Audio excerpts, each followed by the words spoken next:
Hi, මම ජයනි ඩර්ලින්. මේ මගේ J Darling YouTube channel එක. ඉතින් මේ 2026 අවුරුද්දේ මම දාන පළවෙනි cooking video එක.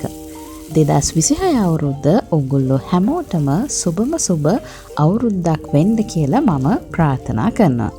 ඒ වගේම 2025 අවුරුද්ද පුරාවට ඔයගොල්ලෝ මගේ නාලිකාවත් එක්ක එකතු වෙලා හිටියට, මගේ වීඩියෝස් බැලුවට, කමෙන්ට් කරාට බොහොම ස්තුතියි. ඉතින් මේ අවුරුද්දේත් මගේ අලුත් වීඩියෝස් බලන්න subscribe කරලා දිගටම මාත් එක්ක රැඳිලා ඉන්න කියලා ආරාධනා කරනවා. අද සිකුරාදා දවසක්. ඉතින් මං අද උදෙන්ම ඉව්වේ නැහැ. ටිකක් දවල් වුණා උයන්ඩ. මට විතරයි අද මම කෑම හදාගත්තේ.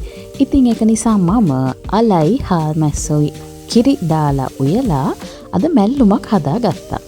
මැල්ලුම හරිම විශේෂයි. ඒකට හේතුව මැල්ලුමට අවශ්‍ය කරන කොළ ಜಾති ටික අද මම වගා කරලා තියෙන මගේ වත්තෙන්ම තමයි හොයාගත්තේ. ඉතින් මේ මැල්ලුමට මං අද එකතු කරගත්තා කිරි අගුණ කොළ, ඒත් එක්කම මුරුංගා කොළ සහ මුකුණු වැන්න. මට ලොකු ඉඩක් නැහැ. නමුත් ඉතින් මට තියෙන පුංචි ඉඩේ මම පෝච්චිවල මට අවශ්‍ය කරලා තියෙන හැමදේම හදාගෙන තියෙන්නේ. එහෙම දේවල් හදාගෙන ඒ වගේ අස්වැන්න අරගෙන උයලා කනකොට තියෙන සතුට දැනෙන්න නම් ඔයාලත් ඔයාලට පුළුවන් විදියට වත්තේ ඔයාලට අවශ්‍ය කරන එළවලු පළතුරු වවා ගන්න ඕන. එහෙනම් වීඩියෝ එක බලුවට ස්තුතියි. ආයෙත් කුකින් වීඩියෝ එකක් අරගෙන ළඟදීම එන්න බලාපොරොත්තුවෙන් අදට සමුගන්නවා. බයි බයි.